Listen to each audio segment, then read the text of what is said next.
and like am in a really good place, like a place where I finally feel like I figured the game out. And I say that with a grain of salt because obviously I don't know everything. You know what I mean? I still get feedback. It's a journey. Absolutely. It's a journey. Yeah. It's a journey. It's a journey. But like long and short, that's my journey. And as I was going through that journey, I would get Black women reaching out to me on LinkedIn, asking me for advice. And how did you do this? You went from Amazon to Facebook. Can you tell me? And so I started taking these calls, and then the 2 calls per week became 10, became 20, became 50. And so I'm like, okay, how do I scale this information out? Like, this is taking up all of my time. Right. But then more importantly, realizing that my situation was not unique to me. Yeah. And realizing that everything that I had gone through, like so many times as Black women, we go through something and we like just in this silo and we just think it's all us and what did I do wrong? Not realizing there's a whole population of women that we could be leaning on and leveraging that have gone through similar situations.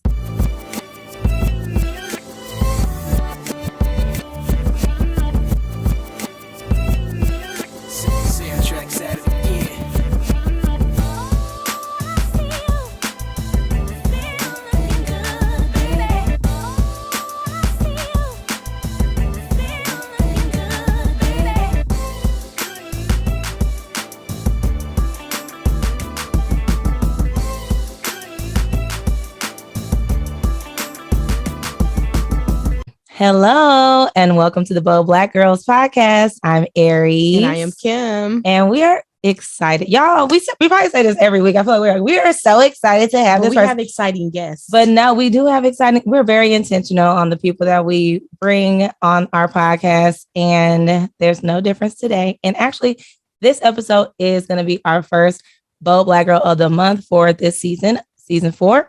And for the month of November. And her name is LaToya Moore. Welcome to the podcast. Yes. So happy Thank you. Thank you for having me, ladies. So LaToya, I met through Black Women Talk Tech. She was, I guess you were leading a fireside chat conversation with someone. And I was like, I like her vibe. I was like, she seems like she could totally, vibe with me and Kim.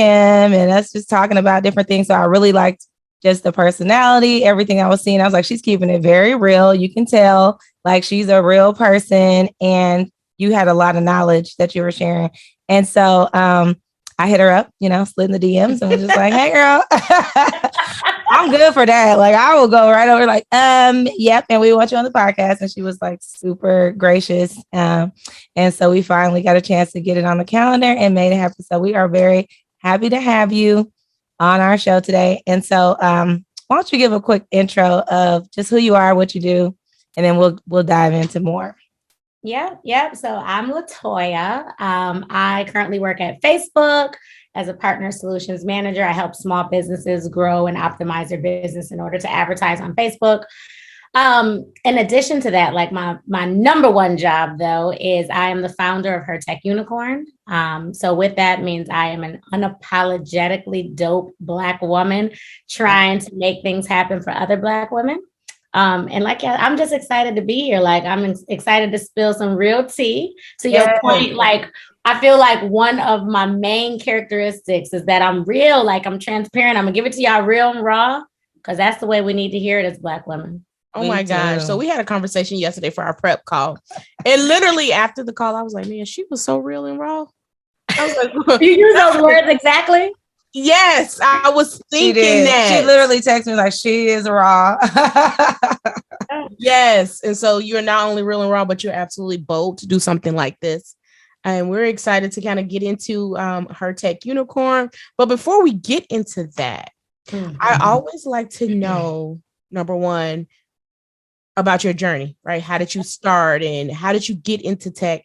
Because it's something about, I'm going to say Black women. I don't want to say we have Black girl magic, but we don't want to we don't want to overextend ourselves where we have to be so strong in our magicness, right? Yeah. So you have an it factor, and I want to know about that it factor. And once you tell us about how you transitioned into tech.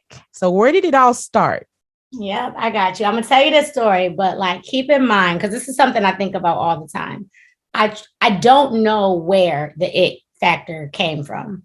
Like I spend a lot of time, for real, I see you making that face. I spend a lot of time trying to figure out if this is something that I was innately born with, or if this is something that like came through based on some unique experience. Like, I don't know the answer to that.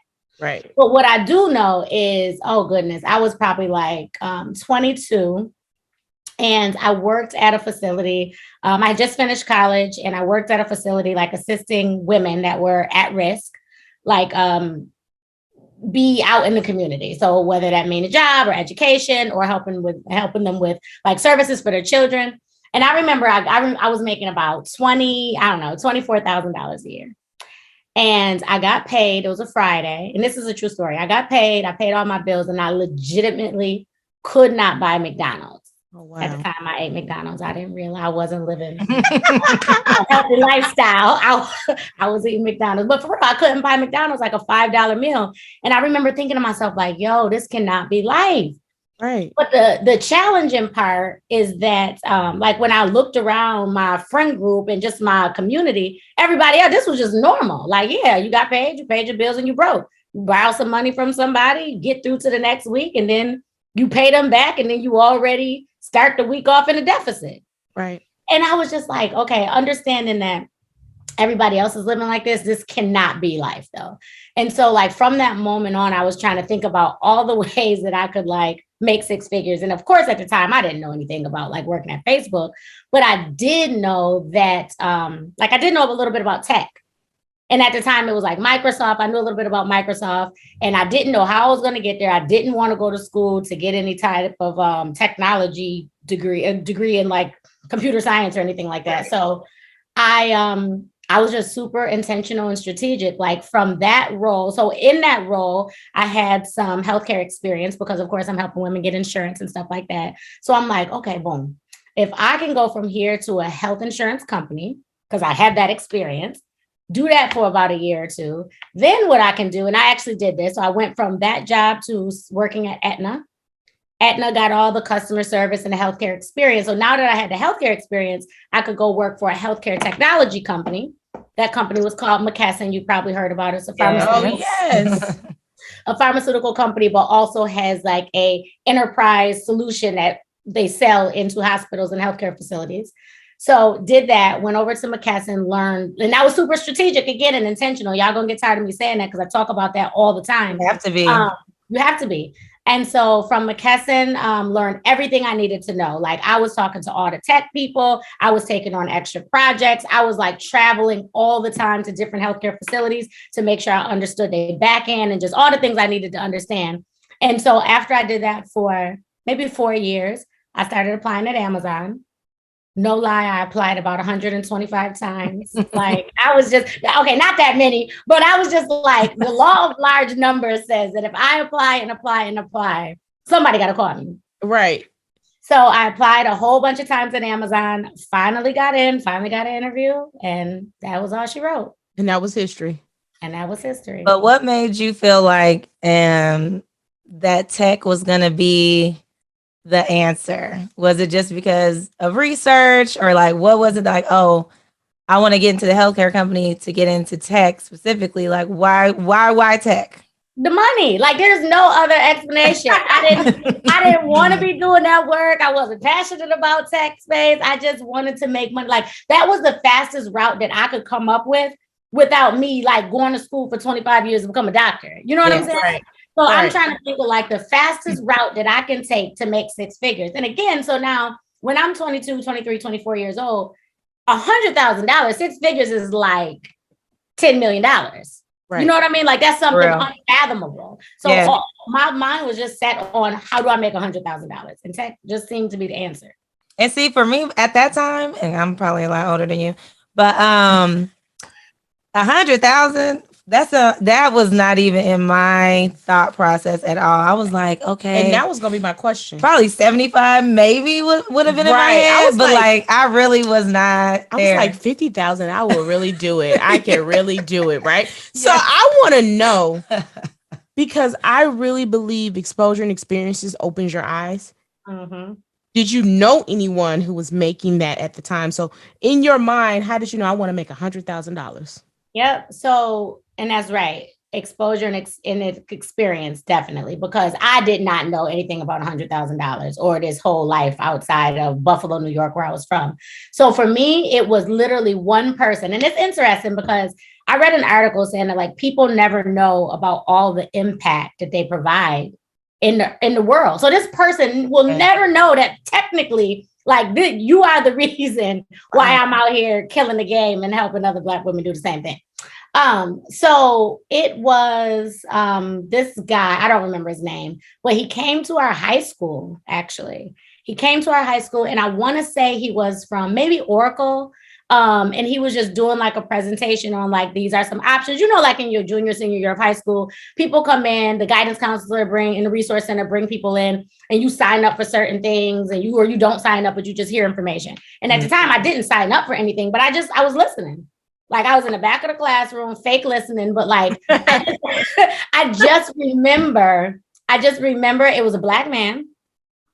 I remember him talking about money. I don't remember if he said six figures or not, but I remember him talking about like a very lucrative salary. I remember when he left, he had like a really amazing car. I think it was a Benz. I had never seen a car that looked like this in my city at that time. Right. And so it was just like a thought in the back of my head. Like I didn't execute on that right at that moment, but I always remember that. Wow. That is so good. Yeah, your high school was better than mine because they didn't bring in anyone. They just said, look, you're going to be a teacher, lawyer, a doctor, choose one and go for it. That was it. I'm from the inner city of Chicago. It'd be like that though. I mean, you know, that's the other part is like resources, right? Like not being available necessarily, or you come from a rough background or, you know, just an underserved community. You're not going to be exposed. You have to like get involved. Like I used to sign up for programs outside of my city and get on the bus and go there. I remember going to Cal and going to a computer science camp that was free. And I just went up in there and was, you know, one of the only ones in there, you know, but being able to have that one experience, like you said, there's like always that one person that can just impact you and influence you. And you just know. So now you're doing that for other people as well.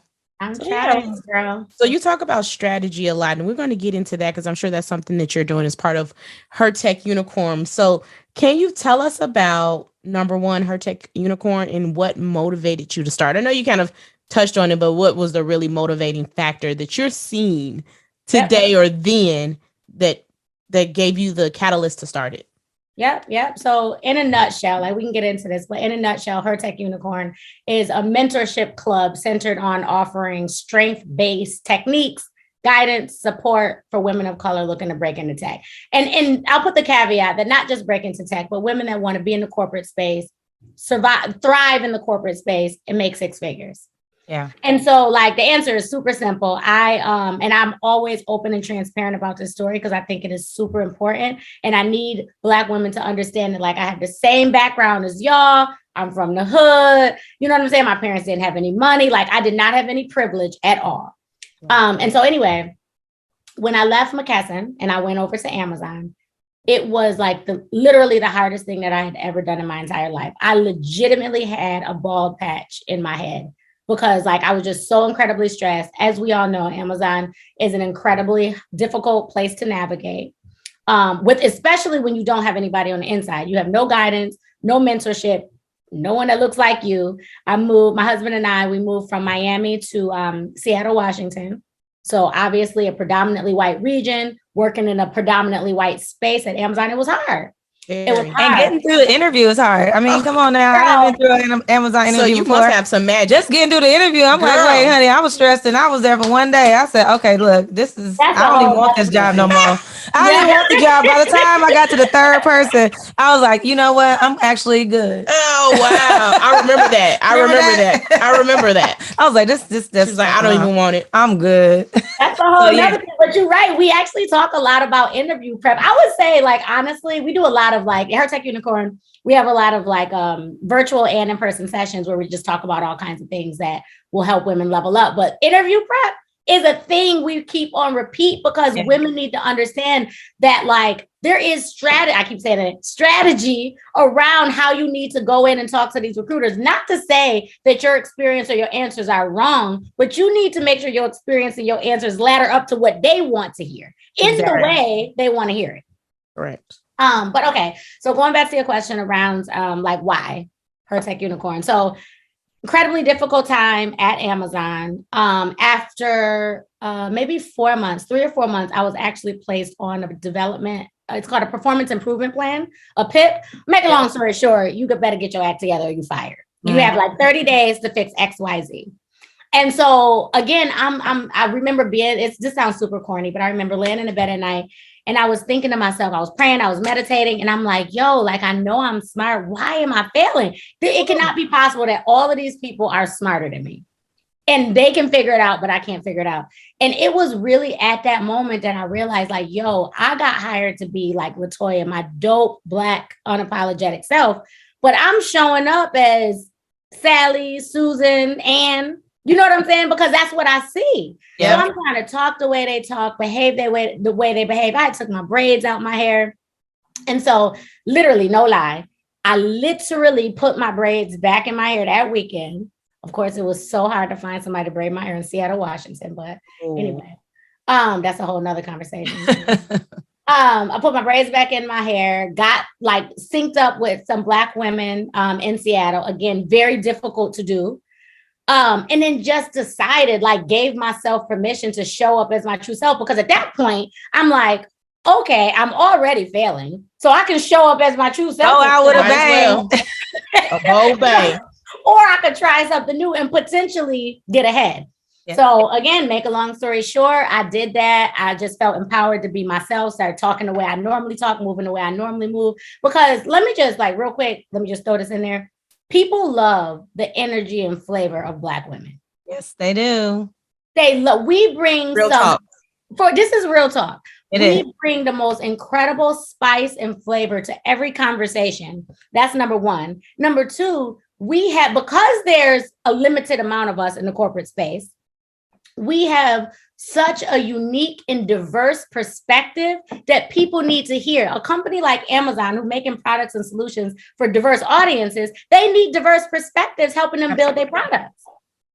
So the moment we understand that and we understand our power and we use that as leverage internally, like that's when the magic happens. And that's really what happened for me. So okay, so I went to work, put my braids back in my hair, just started being myself. I actually got on a team, and it's something I talk about a lot too, that was more aligned with my strengths, which the first team I was not. It was a job that was like completely outside of my comfort zone and my abilities. I don't even really know why I was on that team. But anyways, and that's when everything changed. So I went from literally failing to thriving in my career. After a few years, I went over to Facebook and doubled my salary at Facebook. And like, I'm in a really good place, like a place where I finally feel like I figured the game out. And I say that with a grain of salt, because obviously I don't know everything. You know what I mean? I still get feedback. It's a journey. Absolutely. It's a journey. Yeah. It's a journey. But like long and short, that's my journey. And as I was going through that journey, I would get Black women reaching out to me on LinkedIn, asking me for advice. And how did you do this? You went from Amazon to Facebook. Can you tell me? And so I started taking these calls, and then the 2 calls per week became 10, became 20, became 50. And so I'm like, okay, how do I scale this information out? Like, this is taking up all of my time. Right. But then more importantly, realizing that my situation was not unique to me. Yeah. And realizing that everything that I had gone through, like so many times as Black women, we go through something and we like just in this silo and we just think it's all us and what did I do wrong? Not realizing there's a whole population of women that we could be leaning on and leveraging that have gone through similar situations. So that is the reason why I started like just documenting everything I had gone through, then documenting all the questions that the women were asking me on these calls so that I could like build a program around how to best support them. That's literally why we started this podcast. Like it was a lot of the same energy. And I love what you're saying, because I talk about it a lot too, about, you know, the job I'm in now literally was the first time I walked into a company full throttle, full Aries, like at the max, right? Like literally, you know how you'll be like, okay, I sprinkle a little bit here and there. But like, this was like, I'm coming from the interview, you know, in the interview with my braids and my this, and I have a podcast and it's called Bold Black Girls. And like, you just know who you're bringing in here, you know, but it is a freedom when you walk in. And my philosophy is always like, especially if you're the only one there, like you need to be your full self because you might be the only Black woman these people ever meet, and so they need to get some of that spice and flavor. This is helpful to them, not only to you being free in your mind, to not be going through all this psychological warfare in your head about how you're going to act today or who you're going to be, but you're also leaving that magic dust all over the place, for everybody else that you work with. So I love that. I do too. Definitely connect with that. I actually had a white colleague tell me, she said, everybody need to Kim Tims on their team. I was like, you know what? You're right. Every team needs a Black woman to bring spice and hold y'all accountable. Absolutely. That's facts. And don't forget, like, not only are you assisting like your white counterparts, but like, what about all of the younger Black women that come in behind you that want to see somebody that look like them? That's why, like, I am very, very particular and thoughtful in every single training session, every single coaching session that I do to show up as myself. Like, this is not a game. Like, this is me. This is how I am at work. This is how I am on this podcast. I'm also really thoughtful about like people that I bring in to do a coaching session, because I never want the women in the group to feel inferior or just to feel like they're not enough. Because like the moral of the story is once you recognize you are enough, like literally that's when the magic happens. It does, because you can walk in your truth, walking in your truth, it's powerful. That part is so real, because I'll tell you that every time we get like a new Black woman that comes to the company, somehow they find their way, and then we end up on a call talking and they're like, I'm so glad I found you. I'm so glad you're here. Because I want them to feel, like you said, feel comfortable and know, like, be your full self. If you need anything, let me know. I'm here to support you and try to build, that network, because it is isolating in these type of companies, it's specifically like a Amazon or Facebook, stuff like that. Are there unique things that you feel, specific to these type of tech companies that people would need to know? I mean, obviously these are the ones that you've worked at, but are there like little nuances that you feel, these type of specific companies? Because, they call it FANG. Yeah. So tell us about that. What is FANG? Because most people will not know that, especially if they're not exposed to tech. And we talk about tech adjacent roles on our podcast before too. I have a similar background to you as well. I was in IT, but I must not have been as strategic as you, because I stayed way too long. And we talked about this, like that mindset and knowing when to leave and the importance of leaving. So tell us about FANG. And then, like you said, what are you seeing in Black women, that uniqueness where we're not making the pivots? Yep. Okay. So FANG, Facebook, Amazon, Apple, Netflix, and Google. And yes, 100%. These companies. So I'm speaking from my experience from Amazon and Facebook, of course. But of course, I have a lot of friends in other companies. So a lot of interviewing process, performance review process, a lot of that stuff is quite similar. And so it's a lot. So I hope y'all got time. Oh, we have time. I would say so let me also start by saying that I've had like kind of the cheat code, because the expectation of internal FANG employees is that we do the interviewing for anybody coming in. So you just mentioned that you interviewed at Amazon and you had an interview with like 5 people. They weren't all just like hiring managers. They were just people in different teams, like cross-functional stakeholders or people from your team. So anytime there is an interview, like people who go through the interview training when you start the company, and I think it's mandatory in these FANG companies, you have to interview. So with that being said, I've sat in on a lot of interviews. And then so now that I've sat in a lot of interviews, at the end of the interview, you go into a room, it's called a debrief. And you just go around the circle and say, LaToya, what did you think about her? Yes or no, and why? And you go around and you can hear the whys. You can hear the why nots. And so I've just started realizing that, like, most of the time, the reason that Black women aren't getting these roles is not because we're not smart enough or don't have the experience, but like a lot of times it's we so passive and we're not showing up and showcasing and articulating our power. And I know that I'm not a psychologist, but I feel like, especially for me, it had stemmed from being younger, being told like not to show off, stay in a child's place, listen to this person because they're an authority figure. And I feel like that is so damaging to a young woman. And so now we get in these corporate spaces and we just, real humble and doing exactly that. We're doing exactly that. And it's more of a conversation where they ask a question, we answer the question. But like I've tried to coach women around the understanding and the power that comes with owning the conversation. This is not a situation where you're just interviewing me. Like this is an interview so that we can see if there is mutual alignment in this role. Yeah. Whether this company is beneficial to me and whether I'll be beneficial to you. And when you go in with that mindset, it changes the entire dynamic of the conversation. Yes. Absolutely. Because you're interviewing that company. I mean, one of my key questions is, how do you manage? Because I need to see if we are a fit for each other. Yep. Yep. And so specifically to that question. And we only talking about the interview process right now. Once we get in the company, it's a whole nother thing. But like, don't come to interview without really thoughtful questions to ask back. Because it does a couple things. First and foremost, when you come into an interview with no questions, you look desperate. That's number one. It looks like you just willing to hear what they have to say and take anything that they have to offer. And you have no interest in what you're about to be doing for the next X amount of years in your life. Correct. The power is not on your side at all. Absolutely. Absolutely. Also, it's strategic because when you obviously don't know what interview questions they're about to ask, but when you own part of the conversation, you don't cut down on the amount of time that they got to ask you these interview questions. Exactly. There's another strategy. Strategy. And also, like, just think about it. As awkward as you feel going into an interview, interviewers feel that same exact way. Do you think somebody want to just read off questions to you back and forth, hear your answer, write it down? Like nobody wants to do that. But what people do want to do is have a relatable conversation, a thoughtful conversation, a conversation where you spark up ideas and thoughts that they never had. And it just end up being a conversation.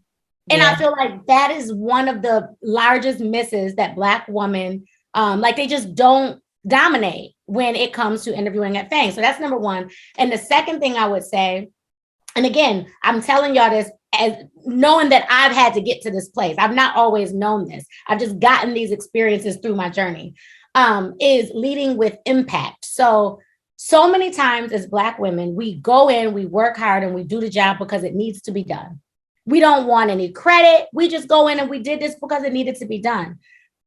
In actuality, if we sit and reflect on the actual work that we did, we realize how much impact we drove for an organization. So for example, like I'll see on somebody's resume that they'll talk about like they hosted a webinar. Like, okay, nobody cares that you hosted a webinar. That don't use that as an answer in an interview. Don't use that on your resume. But like the rest of the story is I hosted a webinar that helped drive a new viewers in this Latinx community that we didn't have. So a new demographic, and we drove our viewers or our community by 25% month over month. Like that's actual impact added to the action. Yeah. Right. And I think that's just one thing that we don't do enough. We just think about like the things that we're doing, but so often like things like don't net out to progress. Yeah. Not just listing out just tasks or things. It's like, so then what? So what? Right? That's so what at the end. Yeah. And that also has to do with, the negotiation piece as well. Because when you know what your value is and what you bring to the table, you're coming with a whole different energy when you're having that conversation. It's leverage. And I'll tell people, I don't care if you negotiate $5, you better negotiate something because it makes a difference with how you're viewed coming in by your hiring manager and by other people as well. Yep. They're expecting you to lowball yourself. They know that you're going to negotiate if you are savvy enough to know that is what you're supposed to be doing at the time. But if you don't say anything and you just go, okay, I'm taking this, like, okay, well, they didn't want no more, and cool, I ain't gonna get you no more, So. And that's absolutely right. The amount of Black women, I don't want to get this wrong. I remember hearing a statistic about like maybe it was like less than 10% of Black women negotiate. And then the people who negotiate past round 2 is like 1-2%.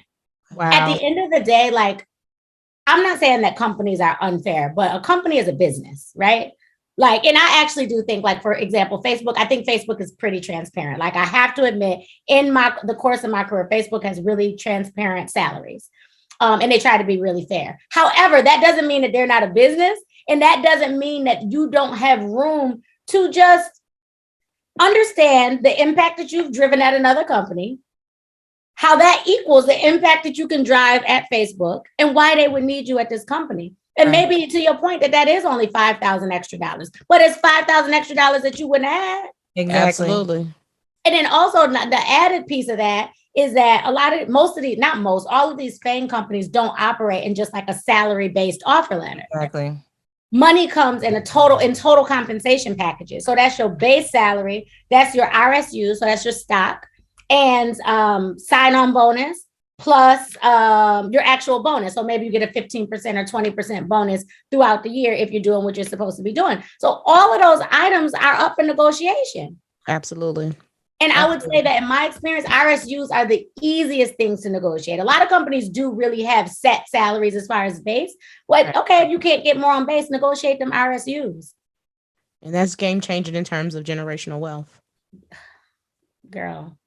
We gotta see, and this y'all go sign up for Her Tech Unicorn, okay? I don't know how it all works, but go over there and go to our website, sign up, because y'all need to know stuff. This is literally the conversation that has to be happening because you don't know what you don't know. I was just getting ready to say like if you don't know what RSU, this is the first time somebody heard that right now, so I think because I know we had LaToya Haynes on last year at the beginning of this year, and she was talking about some of that as well. And I'm like, I literally called her at one point when I was negotiating. I know I'm about to have this job situation coming up, and I'm talking to her, and she's like, so like breaking it down for me, like exactly this stuff. And you got to have some resources of somebody you can call and be like, so wait, this is what they're saying. Does that sound right? Or what should I be saying here? And it's just we got to keep the conversation going. So I like that you mentioned that earlier about thinking that you're the only one, and you're not. And we don't need to keep reinventing the wheel. Like I don't want you to have to go through what I went through. Information you can skip a step. Exactly. That you bring up a good point, because like sometimes I get people who say things like, why do I need a coach? And I think about it. First of all, the question to me blows my mind, because I think about it like a professional basketball player or an athlete. The expectation to achieve greatness is getting a coach. Yeah. Like, why would you think that the expectation to make $200,000, $300,000, $400,000, $600,000, why would you think you can do that on your own? And maybe you can, but it's going to take you a hell of a long time to get there by yourself than it would if I just schooled you on a game and told you to don't do this because I did this and it took me an extra 6 months. Just learn from people who you see that are. Most people who are at that level have we just had Terrence on here last week. He's the CEO of his own commercial real estate company, building up communities and all this. He's like, yeah, just hired me an executive coach. And like you would look at somebody and say, oh, they're already doing stuff. Yeah. And now they know that they need these things, and so it's like if we start at the level we're at, then you can start getting there, accelerating your growth, Absolutely. I mean, people hire personal trainers. You have to invest in your professional development as well, right? You're going to buy the bag, but you will not invest in someone to write your resume or a coach to help you get to the next level so you can realize, oh, wow, I might get a $50,000 increase in salary and some RSUs. And so all of us are in tech, and we realize that there's just about less than 3% of Black people in tech. And I don't even know the figures for women specifically. I think it's 7% total. And then there's like women is like 3 to 4 of the, it's almost 50-50 as far as men and women in these tech roles. Okay. But it stays stagnant because we leave out, we'll come in strong out of college because we're like, oh yeah, I want to be in tech. And then somehow we fall out. But a lot of it has to do with the experience in these companies, feeling like, okay, maybe I don't belong up in here because of the experience, Yeah. But a lot of things I see that, especially when it comes to younger people, younger Black women and men, specifically straight out of college, is they don't want to move. And I get like, because I'm so passionate about this, I'd be yelling at this. Because I just be like, listen, I don't care that you want to go to parties in Atlanta.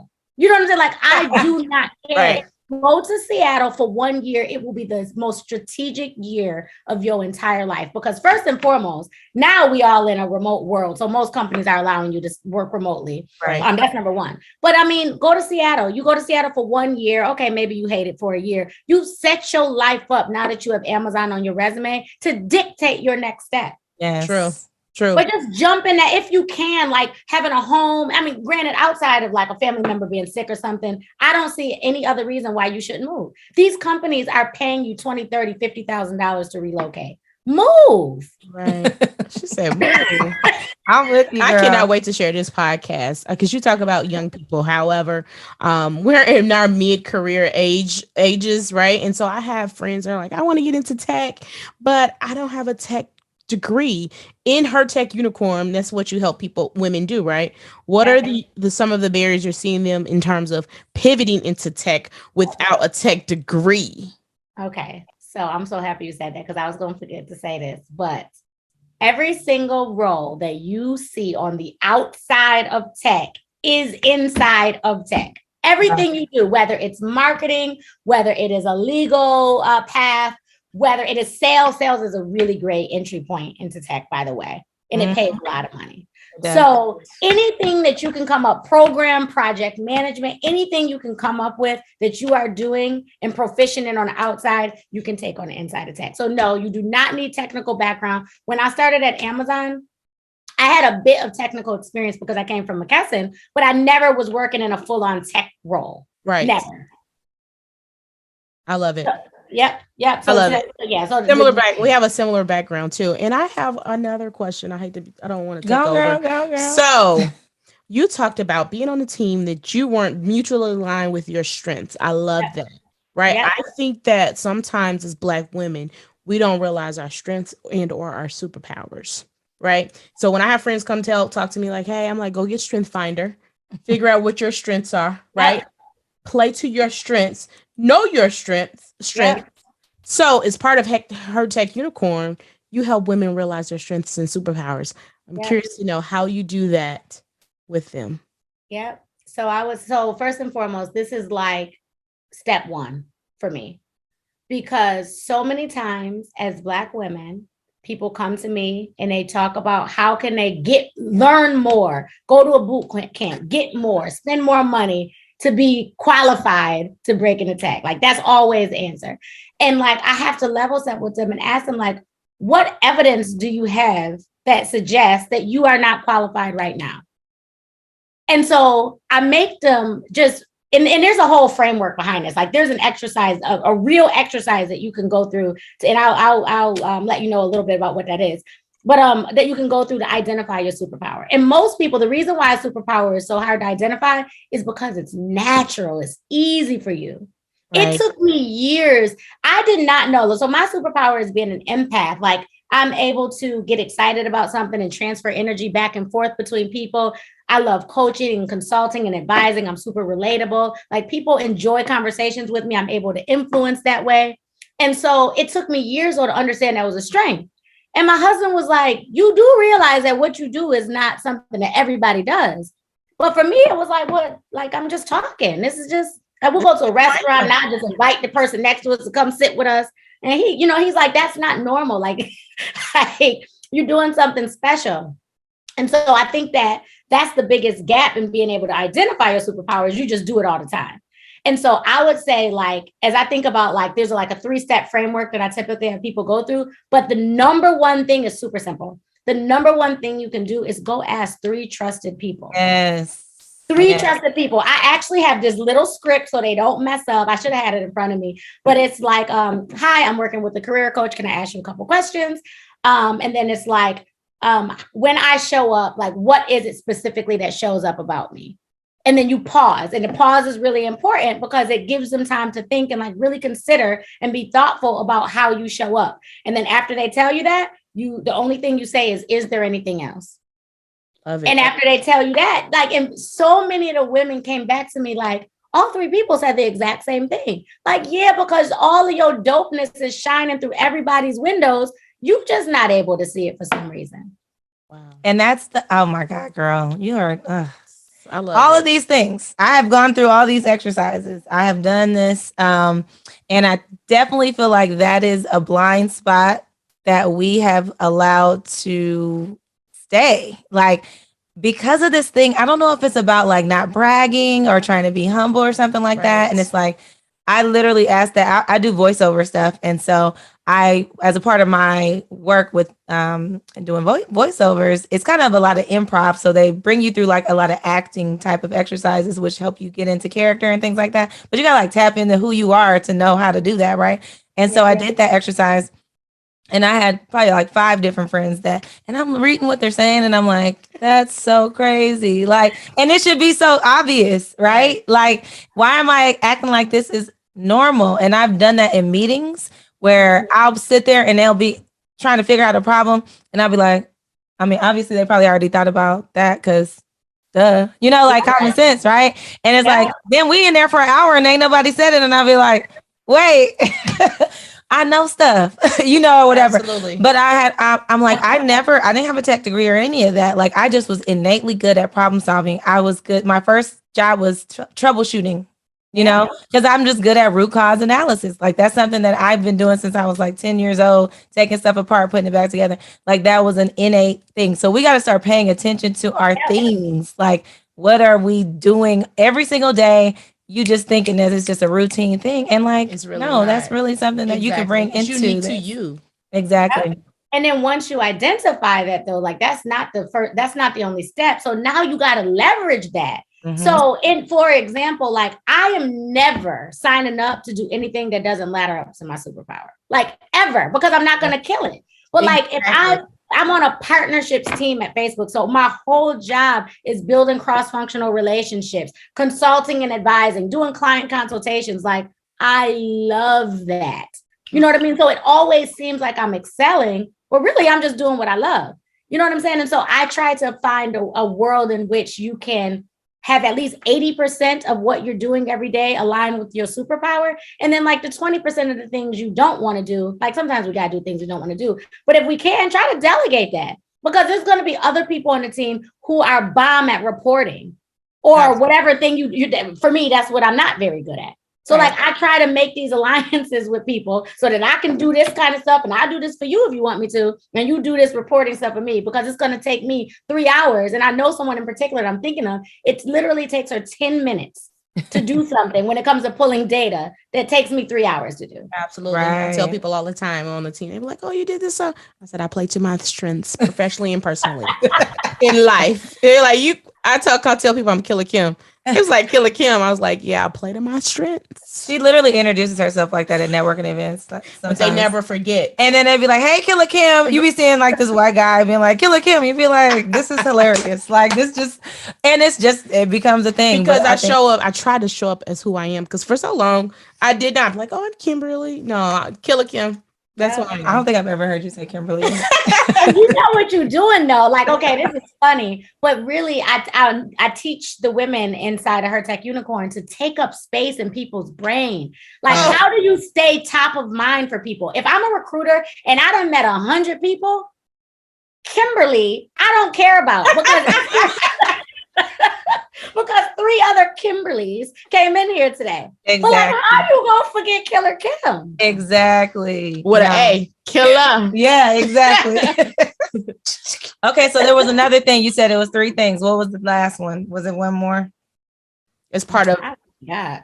Well, that's okay because no. They're gonna sign up. They're gonna sign up to get the 3rd thing. But the last question I have, you have been dropping strategic quite a bit, and as I don't even want to downplay us, but as Black people, I don't know, we've been taught how to be strategic. Yeah. In the corporate space specifically. Yes. We can be strategic in the hood. Oh, yeah. Because we can make a meal out of $5. That is strategic. But in the corporate space, because we don't have a lot of history, my mom wasn't in corporate, my dad wasn't in, we usually don't have that. Our kids are going to have a lot more of that because they're sitting with us, they're hearing us, they're with us, we can give advice. But how did you learn that was what you needed to do?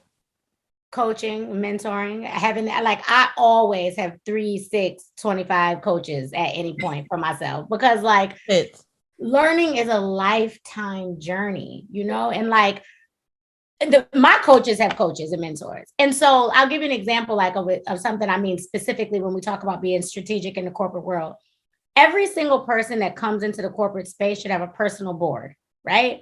A personal board is comprised of 3 people. So you have a mentor, and some people have mentors. That's common. a sponsor, and an advisor. When I think everybody knows what a mentor is. A sponsor would be somebody who is typically senior to you and has the power, the privilege to be in rooms that you can't be inside of. So they literally like carrying your paper, your name in a room as the door closed, and they are speaking on your behalf. Everybody has to have a sponsor. Like if you don't have a sponsor, I don't even see a world in which you would move out of like middle management. Out, you can't, because it's not your decision. You need somebody else vouching for you. I have this incredible, oh my goodness, this amazing mentor who actually happens to be a white woman at Amazon.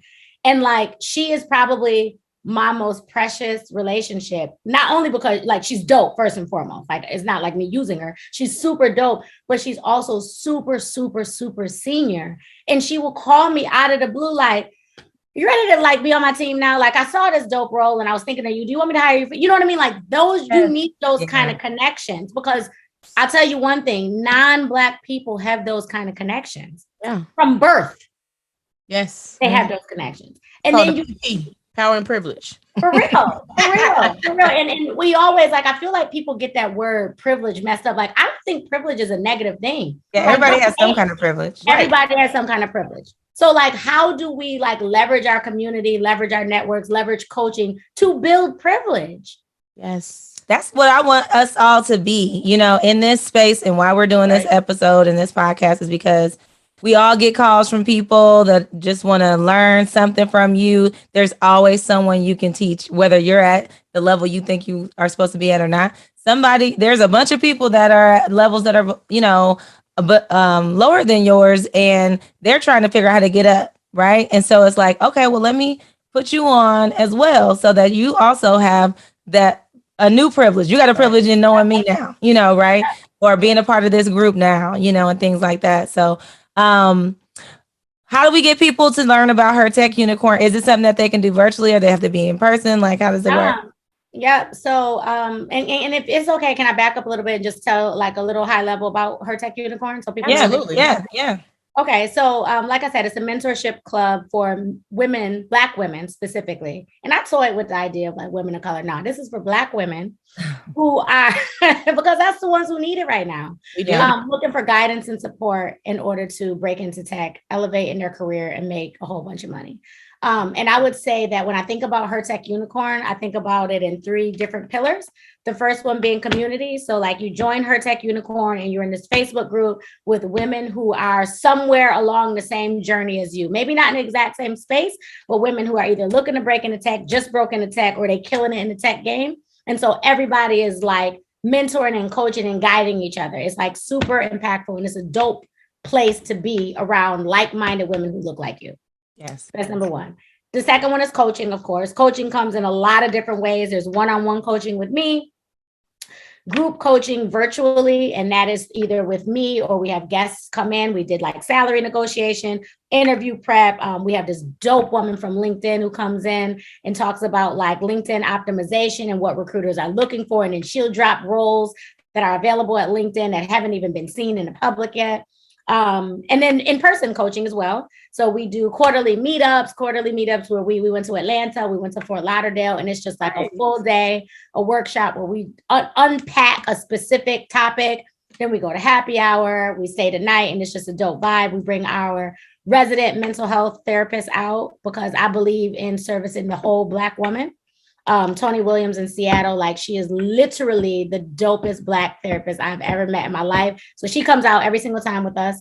And then the last pillar is capitalize. So now we built the community, you got the coaching. How do you capitalize on all of this information in order to gain some leverage and get inside of tech and capitalize on everything that we learned about? And so in order to join, you can go to hertechunicorn.com. You can join the Facebook group there. You can sign up for the membership there on that website. Awesome. We are first of all, we could be talking forever, but we have to end it at some point. But we'll definitely be staying connected with you. Definitely go follow Her Tech Unicorn. We are super happy to have you as our Bold Black Girl of the month of November 2021. You are awesome. You are dope. We love your energy. We definitely feel like you are a new addition to the tribe at this point. And so we can't wait to continue to watch you grow and see where life takes you going forward. So thank you so much for joining us. Thank you for having me. Yeah.